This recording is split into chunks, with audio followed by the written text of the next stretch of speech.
ஏய் என்ன மஞ்சக்கா குத்த வர மாட்டியா உன் பேர் என்ன நீ அவனை போடுறா போடா அவனை கேட்கலாம் யாரும் வரக்கூடாது என்னடா அழுவுறா எனக்கு ஒரு அண்ணா இருக்காரு நான் வந்தேன் அந்த போட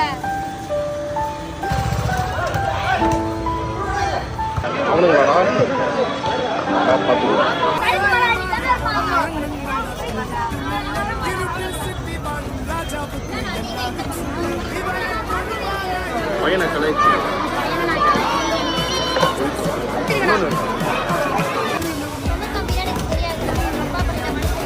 என் கூட பிறந்தாதான் தம்பின்னு இல்லடா, என் கூட இருக்க எல்லாருமே எனக்கு அண்ணன் தம்பி தான். இன்னையிலேருந்து